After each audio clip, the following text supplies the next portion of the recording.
Hello, everyone, and welcome to the Real Influencers Project. I'm your host, Craig Reynolds, and with me today is one of the neatest and most fascinating people I have ever met, Mr. Joe DeGano. Joe, how are you today? Doing great, Craig. Great to be on the show. Really glad you talked to me coming on the show. Sometimes it's hard for people to talk about themselves and their history. But to me, this is such a fun little dive into where people came from and how they become who they've become. Everyone has such a good story, and I love to hear those influences. And when you and I chatted the other day about doing this, your story started out really early, and nowadays they have so many health and wellness coaches. You started doing that at a really, really early age. How did that come about? Yeah, well, it's, great story, right? I mean, look, before we get into that, it's like talking with you and this whole influencers project, right? It's just had me so present to all of the mentors in my life, all of the teachers, all the coaches. It's just been like, holy cow, gratitude, right? Gratitude. And I've been making notes, it's been days, right? Yeah. Just like, man, it's so powerful. I forget so easily, right? Like that, who am I is really a culmination of all the people that touched me. So yeah, anyway, the story is when I was 15 years old, I did this program and I got to be exposed to a whole different world, right? Different conversation instead of the regular conversation in the life. It was about possibility. It's about creation. It's about being, right? And being anything that you could be through declaring with your mouth. So that's where I started, right? Having that kind of exposure to a different kind of language, which gives you a different kind of view in life. Now, when you first got into that, was it kind of a strange concept to say, hey, look, this is what I want to do, and I'm going to speak it into existence? Because when I was a little kid, when they said you can be whatever you want to be when you get older, man, I bought into that. I was like, yeah, absolutely I can be. Like there was nothing truer to me when I was a kid. That's why I'm like, yeah, I'll go do that. Which I think is part of the reason why I've never had a hard time reinventing myself. When I get tired of something, I'm going to go, I'm going to go do this because I can go do that too. And I think that a lot of people have a hard time grasping that concept. Now, when you learned it, it was really fresh and new and raw. How did you get into that in the first place? And how did that continue to grow? Well, it's my dad, right? I mean, my father, I'm Italian, right? My dad is Italian. My mother, my whole family's Italian right off the boat. Anyway, my dad was a force of nature, right? And he would say, look, you're going to be a force of nature in this world. You're going to be a fart in the wind. You choose, right?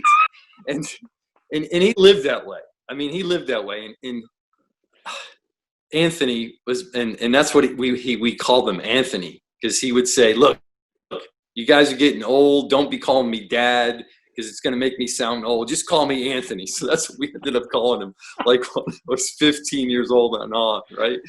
And look, he just did everything. He played a big game. He was outrageous. And, this is where, with Salemi, John Salemi, we grew up in New Jersey. And my dad had all these tapes in the car, right? He had this Lincoln Continental Mark IV edition Cartier, with DeGano plates on the, and he'd have these cassette tapes in his deck, and it was Earl Nightingale, Dennis Waitley, Dr. Wayne Dyer, all these like different thinkers, right? And we would drive with them, and I'd listen to them, right? And it was like going on in the background, and so Salemi would come over, and we'd sit in the driveway and play the tapes, me and John Salemi, and we would just like Dennis Waitley, stand for nothing, fall for anything. I mean, this stuff, we would just listen to them over and over and over. Werner Erhard about the drift of humanity and, giving direction in your life through your word. I mean, we would sit in the car in the driveway listening to these cassette tapes, and we got different programming, right? Different input of like what you could do with your life as a creation, not as like survival, like get a job, get good grades, maybe, buy a house, nothing wrong with that stuff. But like we were kids, right? We were 15. We're like I'm racing a motocross, Salemi's racing bicycles. We're like, dude, we're going to be champions. Hell, if we could be anything, let's be champions. And, and Dr. Wayne Dyer, Dennis Whitley, they're saying all this stuff. So we just picked up that vibe just like you did, Craig. And you're like, yeah, I can be anything. No question. No question about it. Absolutely. You said you raced motocross, and at one point you wanted to be a professional motocross racer as well. And did that stem from your love of riding motorcycles? Yeah, that's right. Or was it a combination of going, you know what, I can do that. I'm going to go do it. Yeah, it's such a crazy story, right? Because, look, who I wound up being was not going to be a motocross racer. I rode motorcycles with my buddy Dave Mahalko because it looked like fun. And we would ride the trails, right? I was so terrible on a bike, so terrible, Craig. This thing they call talent. There's no talent over here. The only reason I got fast on a motorcycle, it was to keep up because we'd sneak through the neighborhoods and through the trails to get to the riding pit. I didn't want to get left behind and lost in the woods. So that's how I developed my speed on a motorcycle. But one day, we go to the pit and we see these guys with numbers. Oh, they're called racers. And one day somebody said, hey, we're going to go racing. And I'm like, oh, okay. So I just went with my friends, right? I mean, I let the gate drop and I just rolled out and did the best I could. But one day, okay, I got 8th place. It was a mud race. Got 8th place in the mud. And I got a trophy. It was like this big. Suddenly something clicked. Like, oh, maybe I could win. And so then I was in, with my coach, right? And, I had great mentors all the way back, my father being one of them, just through who he was being. I mean, this guy, man, he just unapologetic, lived big, played big, failed, and just got up again. I always say, right, like as I have a son who's 18 now, but I always was so clear, like, it's not what my father said, right? It's who he was being that spoke louder than any of his words. And this guy was a force of nature. I mean, really. And you can't get away from that. You can't escape living for, 18 years of your life in a house with a force of nature, a crazy man that's going to make everything he says happen and do it with, only the way he could, right? And so somehow that got in, right? That got in. And when I was 15, I'm like, one of my coaches, look, you can be anything you want to be. No kidding. And I could see that I was just trapped by fear, right? That I was just afraid of everything, afraid of ridicule, afraid of confronted. I just wanted to live a comfortable life. And I did this program, and when I got in there, it's like, oh my God, nothing's wrong with me that I'm afraid. Fear is natural, and I don't have to design my life around. And so when I got on the other side of that, well, what do I really want to do? If anything were possible, I'm like, oh, dude, I want to be a champion motocrosser. Wouldn't that be fun, Craig? Wouldn't that be fun to travel all over the nation, racing bicycles or motorcycles? So it's like so easy. Yeah, that's what I want to do. But I sucked, right? So I created this declaration. It was a declaration. It said, look, who I am is a motocross champion. And I will promise called, I will be the 87, Craig, that's how old I am, 1987 AMA 125 national champion. At that point, it was only a possibility, but I just kept taking the actions, right? Mm-hmm. Kept taking the actions. Before I knew it, like, I won a race. Before I knew it, like, dude, I got my expert plate. I had white plates. Holy cow, it was a big deal, right? Before I knew it, I was moving to California to go follow my career in motocross. It's like, holy cow. Well, those affirmations are huge, right? I mean, that's how we wire our brains, and that's what I've read 1,000 times. There's a guy named BMX gold medalist, Connor Fields. He had written that he wanted to be Olympic champion on his wall in his bedroom. Dude's Olympic champion. And I guess when his parents moved out of that house, they cut that piece out for him and gave it to him as a gift. Like, wired it, man. The dude's got it in his head, man. That's next level. I wish I had that, but continue on. You're now in California, and you're going to be the 125 champion. Yeah, and look, I look at it as it's more of a declaration, right? A declaration, like you give your word to that. Like this, it's a creation. Like this, up until now, I was little Joey DeGano with certain attributes and this way and that way, right? wasn't very athletic, wasn't very this or that. But inside of a declaration, who I am is a champion, right? And then a bold promise of, I'm going to have this outcome. Man, that creates a context. It literally alters who I was being, right? And so what was showing up was things that I couldn't believe were happening because little Joey DeGano, who I used to be, couldn't accomplish those things, right? But you look back to Salemi, okay? Him and I, we were buddies, and we would talk in the red van, create our own cassette tapes, okay?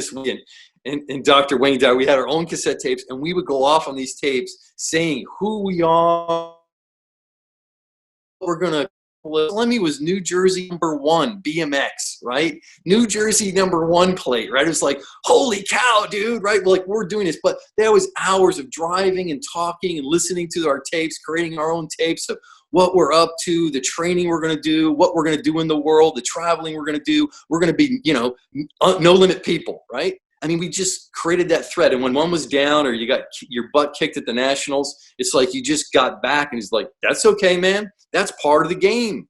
And you just kept generating a specific conversation. And that's what was the power with my friendship with Salemi that still happens to this day. I'm here in California, hanging out with him yesterday. And guess what? He's at the top of his thing and his filming and jujitsu. I mean, the guy's a black belt. He's going to get his red stripe. I mean, he's whatever he goes into, he operates at the highest level. Why? Because he creates that way at the beginning, right? He gives his word to something, and then look, he's so relentlessly rigorous in doing the actions needed to take, right, to make that happen. It's not like you say it and then you wait. No, right. This guy is so methodical, and living with him when he moved to California, I got to live with him for a couple of years. Man, the guy is like, oh my God, he's so disciplined, right?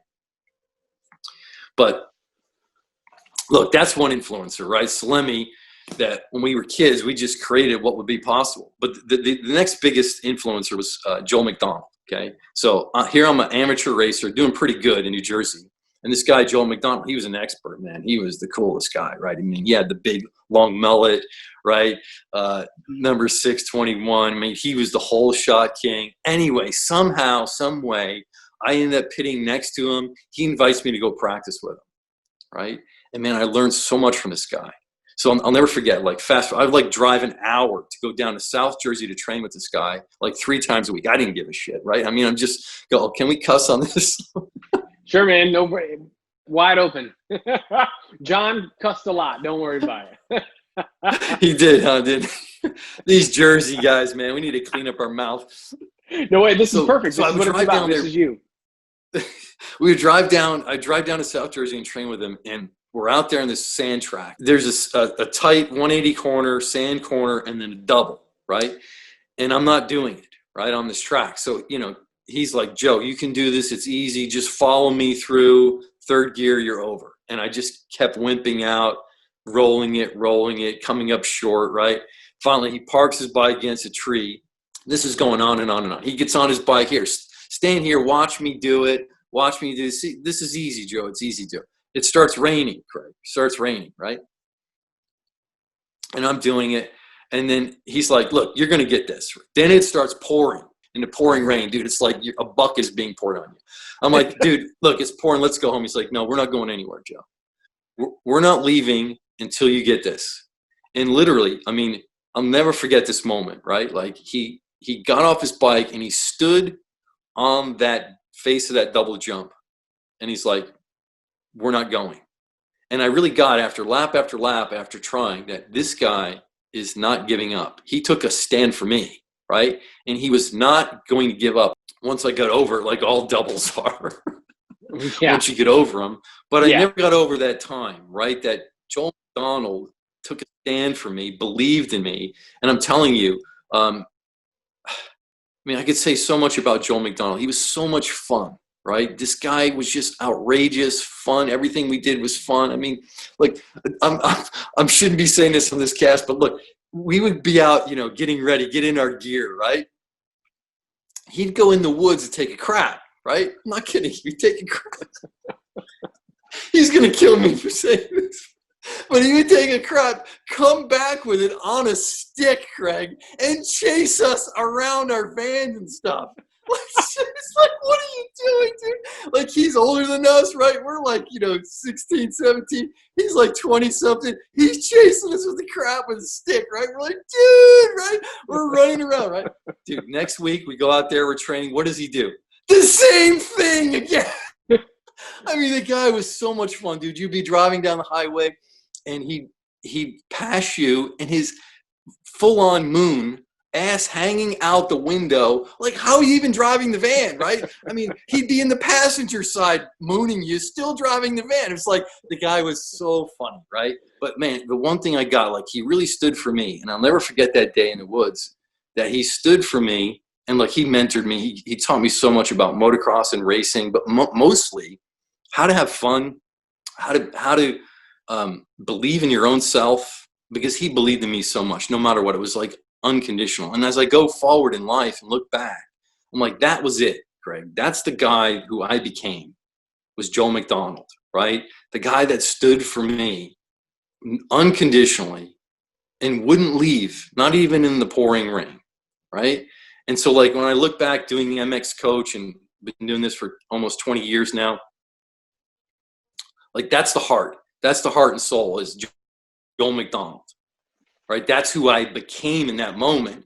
And that's what I say with all my mentors, right? Like, there's so many like badass people that have mentored me and brought me along, and I just become them. I'm like the Borg in Star Trek, right? Instead of being, who I used to be, I'd be like, man, Joe McDonald, that's who I am, right? Or, Richard Connon, outrageousness, that's who I am. And I would just put together, like, I'd steal their way of being, right? And be like, that's who I am now. And so, one of the reasons I can be so arrogant, you don't know me that well, Craig, I am a culmination of my mentors, right? Like, I'm just being, Richard Condon, like this guy, Richard Condon, unbelievable guy. This guy was a landmark form leader, and we're in this course, and he's saying, look, the default way of being for human being is about you, yourself, and I. That's a small life to live, that your life is about me, me, me, me, me, me, me. And this guy was so crazy, right? I mean, he'd get in your face, right? Like, me, me, me, me, me. He goes, and he starts drawing on this board, different circles going out, bigger and bigger context of what one's life could be, okay? And he's like, each ring out, you got more power in your life. Your life's about something bigger than you. You don't need to work your way up. Just give your damn word to it. Have your life be about something bigger than yourself. And if you want to play like I am, Richard Connon, right? If you want to play like I am, you can come all the way out here and stand for humanity itself, right? I'm just like, whoa, right? I'm just like, whoa. And so I did. So I could see that, I could stand for something bigger than myself, and I could stand all the way out where Richard Connon would stand. And so I did it, right? I'm just like, okay, my life was about humanity. Well, what the hell is that going to be? Who knows, right? When I got that, I could actually declare my life being about something bigger than myself. I'm like, okay, Richard, I'll join you. Yeah, so then I started MX Coach. And look, the whole context of creating MX Coach was to share what has been generously shared with me with others. I mean, that's it, right? And look, like, I could go through the list of people that had mentored me and touched me, and man, it was just amazing. And I was just a sponge, Greg, right? I mean, I was just a sponge for, that was my college education. I never went to college, right? Jim O'Neill, I worked for O'Neill USA, the gear company. This is my sponsor here up there, right? And I became the rider rep. I started doing the rider representation stuff and sponsor stuff and all that stuff, amateur and pro level. Man, I got to sit in the office with Jim O'Neill and negotiate these rider contracts. And I got to sit with Jim O'Neill on this. And I mean, he mentored me. He was my college education, right? Like, how did I get to be the rider rep at O'Neill USA, man, and sit and talk with Jim O'Neill, like, on a regular basis? Like, man, pinch me. Am I alive, right? How's this happening? But again, it's when you play a big game, in my point of view, big stuff happens. When you play a little game, afraid to declare something because it might not happen. Look, here's the thing, Craig. This is what I was taught. Look, when you declare something, like, I declare myself, being a champion. okay? And I'm making a promise that I'm going to win the 1987 125 AMA championship. Guess what happens if you don't make that? Nothing. Right. It's like Nothing nothing. You're happens. still alive. You're going to get disappointed. Guess what? In life, you're going to get disappointed. That's part of life. You can't take disappointment out of life unless you just play a flatline life. Like no big promises, no big games. Just play a little measly life. Go work at Subway. Nothing wrong working at Subway. But if that's what you love, making ham sandwiches, well, then go make the best ham sandwich in your life. But you're not going to playing a small game. You're going to just live a life where there's no disappointment. Well, guess what? There's no inspiration. There's no victory. There's no accomplishment as well. Like I have no problem being depressed. I have no problem being disappointed. I have no problem being heartbroken. I have no problem being nothing to draw on and completely give up. No problem. You know, the Japanese say, fall down 8, get up 9. Right? I totally subscribe to that. It's right. Playing a big game, of course you're going to trip. Of course you're going to suck. Of course you're not going to be good enough. But you keep getting up. Why? To play the damn game. It's not about winning the game. And this is what I tell all my students, right? It's so hard to get. It's paradoxical. It's not about winning the damn game of motocross or BMX. It's about playing the game of your life. And this is what Richard Condon just hammered with me, right? Just hammered. Like running around, screaming, yelling, whispering, talking until I got it, right? Until I got it. Like, oh yeah, it's not about winning. It's about playing the game of your life and being the kind of person that is up to something big and doing all the things, traveling around the country, preparing, staying up late, working on your bike, training in the cellar, all this stuff that gives you your life. The hell about winning. I never became the champion. I got my pro license in 88. Mickey Diamond was the 87 125 AMA championship. I sucked, but I made it to pro the next year. I did some of the nationals the next year. Now I'm a motocross coach and I'm coaching other kids. But then again, back to context, right? The reason my motocross company, MX Coach, is so successful is because it's that Joe McDonald stand, right? And bringing in all the things I learned, sharing these critical things that they're not teaching at the home unless you got some crazy dad like I did, and they're definitely not teaching in school. I mean, they're just teaching you to stay off the streets. Really? That's what I want to do in my life? Right? Yeah. I'm going to be an engineer. Not because I love engineering. No, because that's a stable, really high demand career. You know what I got to say about that? That's what I got to say about that. What I want to do in my life is to be stable. No, I want to have the fun of my life. And that's what I got from all these mentors. You mentioned you went to Landmark before it was Landmark, right? How much of that you pulled from that do you apply today with your coaching? Well, look, it's who I am anymore, right? I mean, I did it as 15. I stayed involved with them. I was a program leader at one point with them. I still stay involved with that work. I love it. It's ever expanding. At this point, it's who I am, right? It comes through. Look, a good friend of mine, Angelo D'Amelio, another mentor. Okay, he's a Landmark forum leader. Somehow he moves to Boise, Idaho, where I live, right? And somehow I meet, right? Blah blah blah blah. And this guy is a master, right? I mean, he's been doing this work for over 40 years, all over the world. And anyway, at the time, I'm struggling with my marriage, right?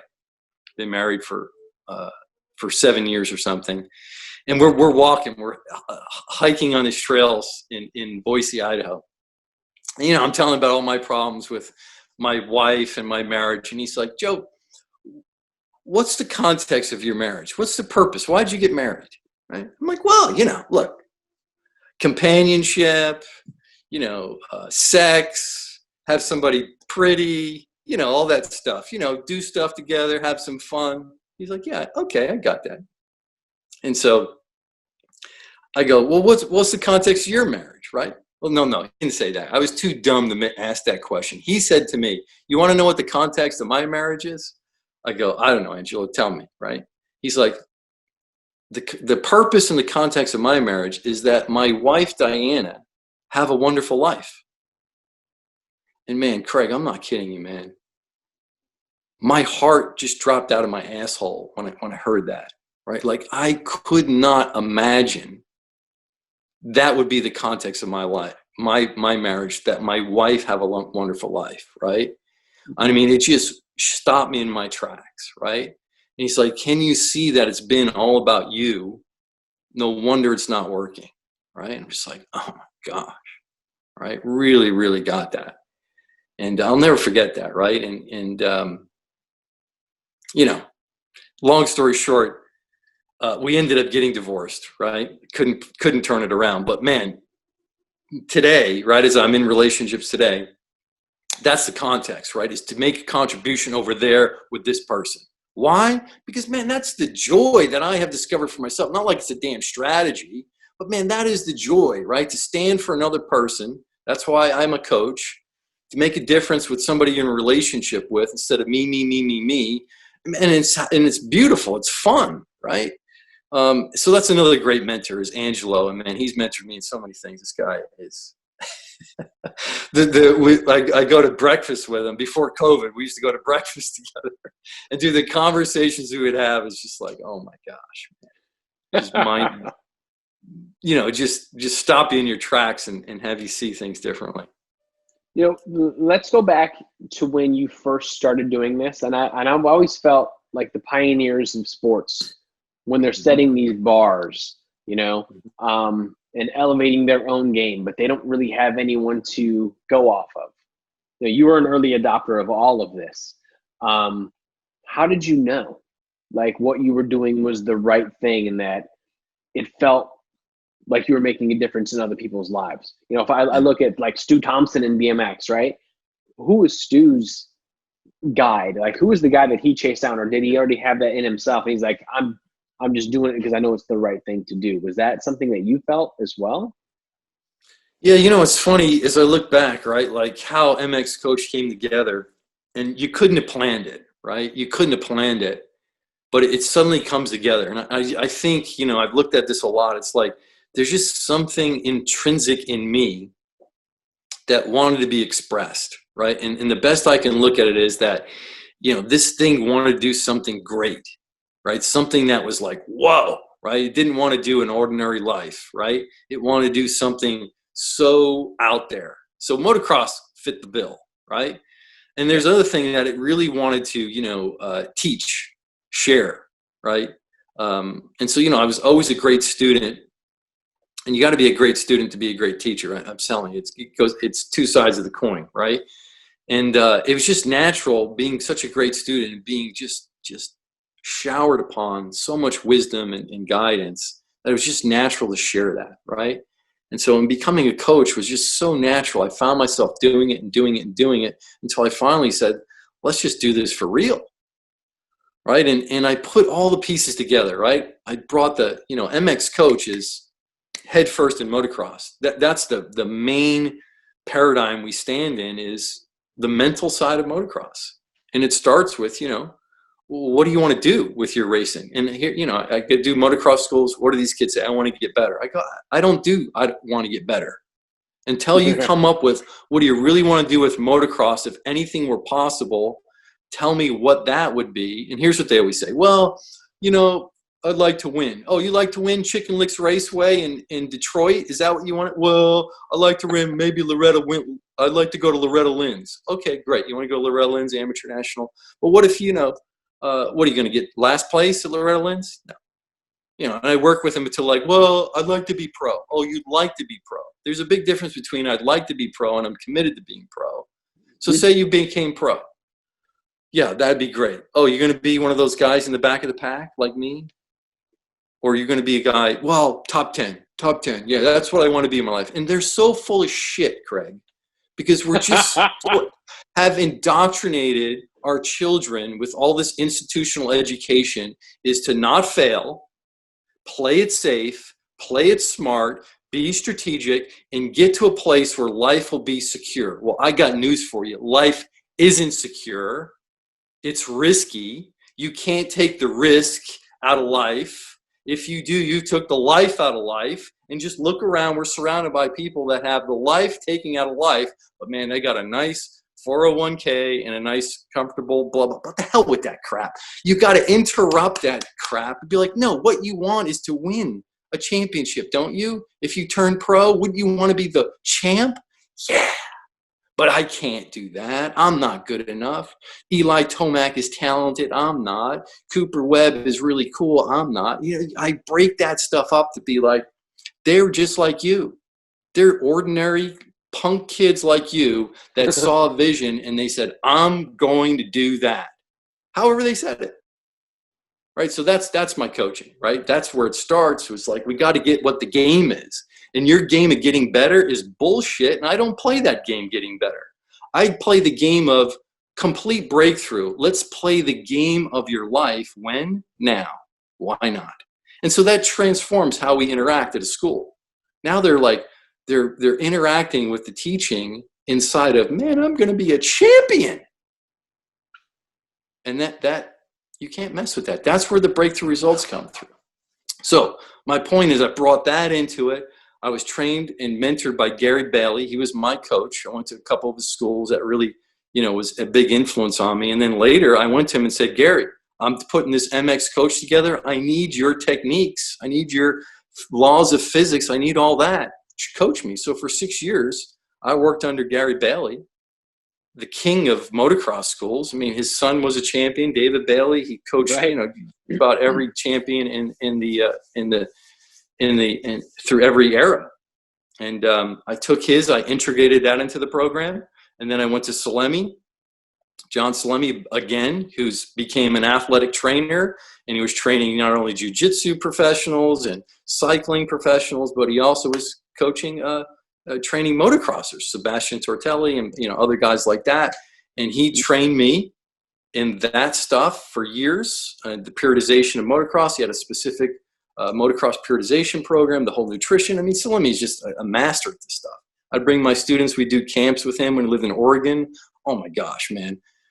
Salemi, the guy is so creative, right? We would do these anaerobic intervals with a mask on that would limit the oxygen, okay?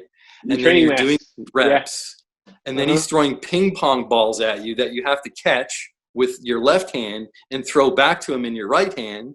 And then he's telling you to say the alphabet backwards, all this cognitive stuff to keep you focused on hands, right? I mean, we're like passing out. These kids that I brought there were just like, dude, that was the most incredible experience of my life. But it's all through the creativity of Salemi, right? You just keep creating scenarios and situations where it's fun and they're pushing to limits like they couldn't believe, right?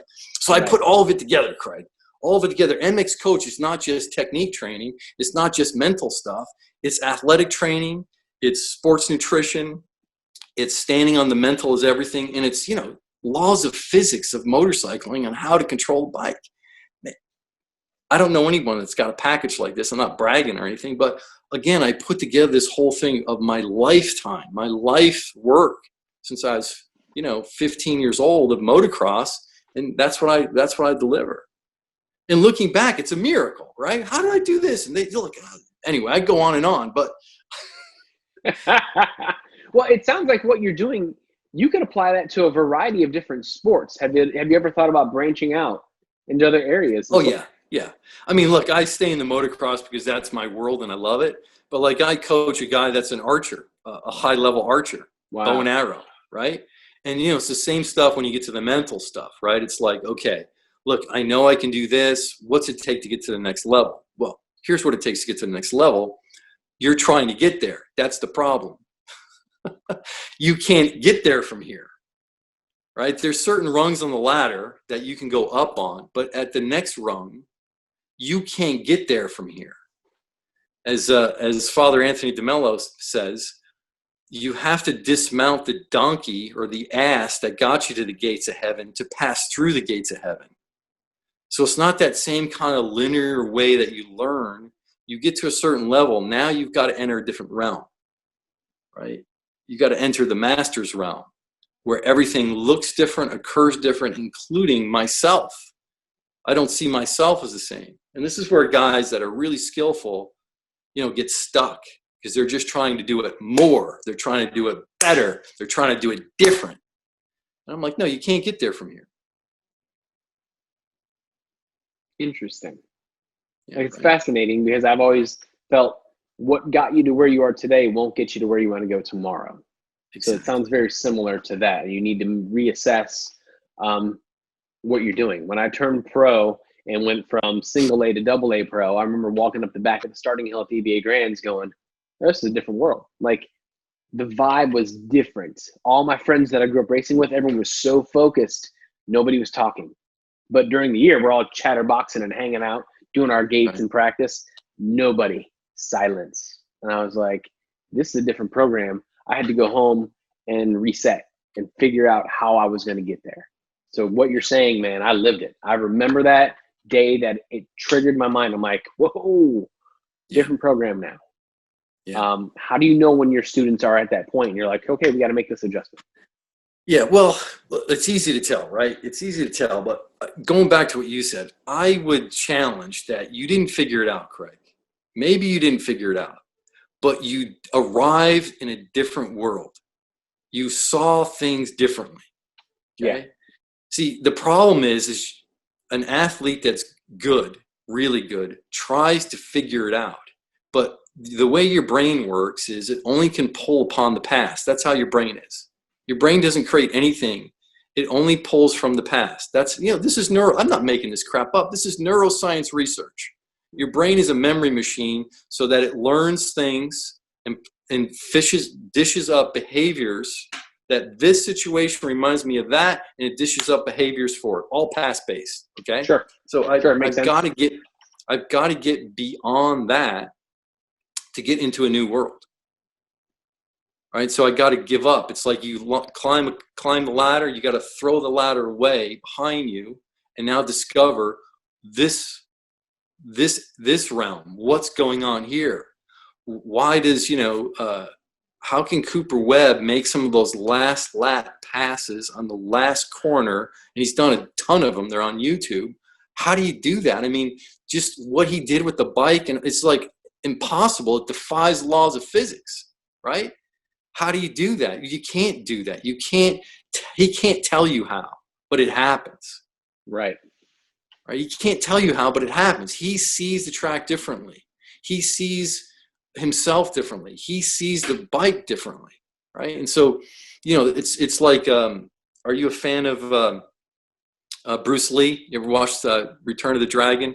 Yes. Enter the Dragon? Absolutely. Of course you are, right? Of course you are. I mean, come on.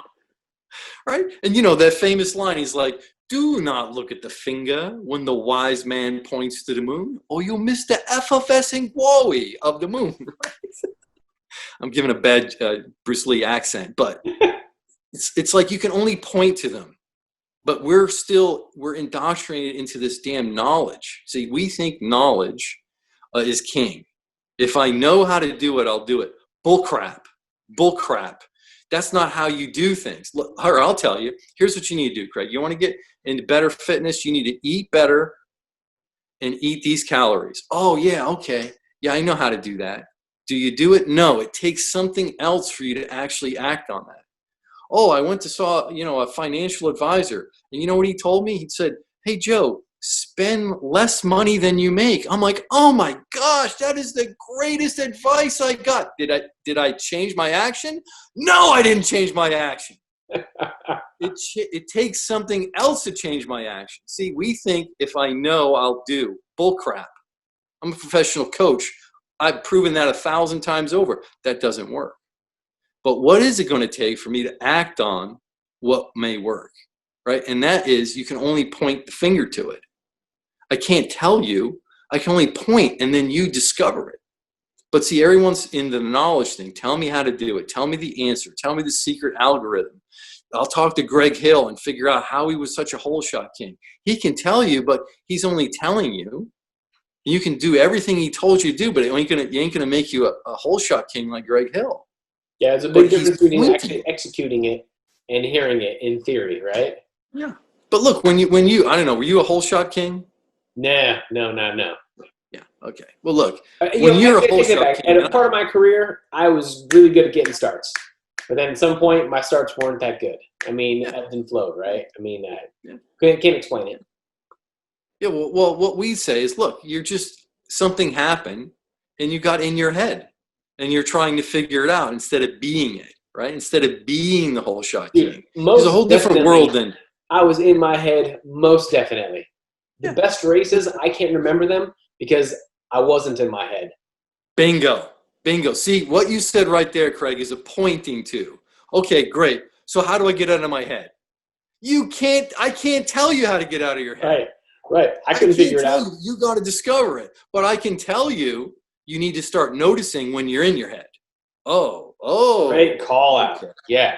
okay, okay. Now we're getting somewhere, right? When I Okay. start noticing what a jerk I am, right? Like I'm in California, right? I'm driving down the freeway, and all the shit I say to all these jackasses that drive like knuckleheads out here, right? I'm just like, man, Joe, you are such a jerk. Listen to these things coming out of your mouth, right? But I'm noticing. If I don't notice it, I'm just going to do it, right? And if I'm in my head racing and I don't know I'm in my head, I got no opportunity to get out of my head. Fascinating. But this is where we dwell, right? I mean, that is dwelling in another world that you're pointing, and it takes something to do it. But look, those top racers, Cooper Webb, Ken Roxon, Marvin Musquin, Eli Tomac, Jason Anderson. These guys operate in a different world. You can't get there from here. You can study what they do. You can emulate it as best they can, and that's great. But, man, they're operating. They see motocross. They see the track totally different. And my question is, how do they see it? How do I see what they see? How do I see what they see? Dude, listen, I don't even race motocross, and I want to come to your school because it sounds amazing. Now, if someone wants to come to your school, how do they get a hold of you? It's real easy, right? mxcoach.com.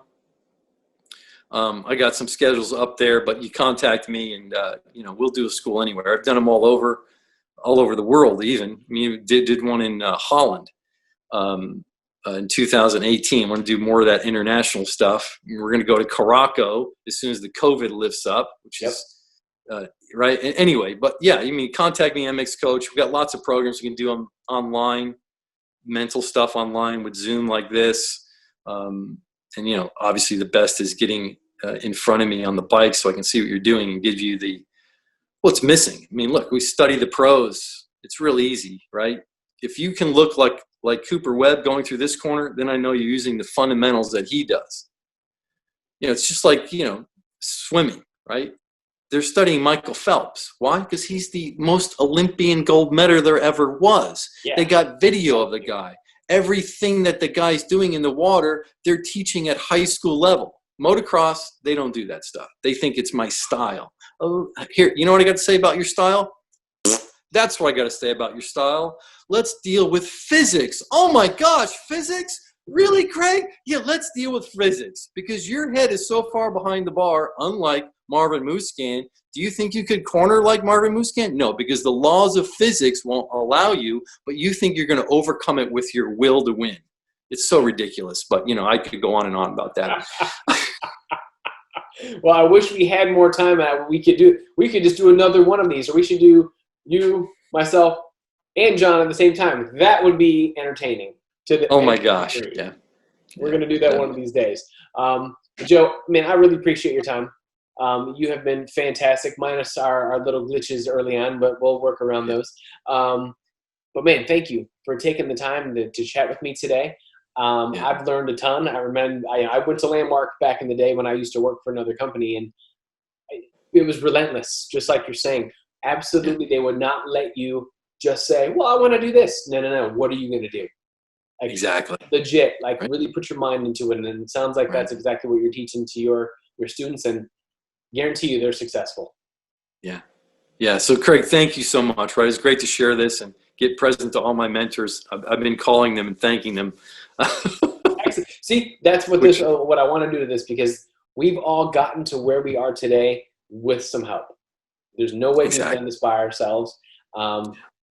And I used to think that I was my own island for a long time. And then I'm like, you're not. Yeah.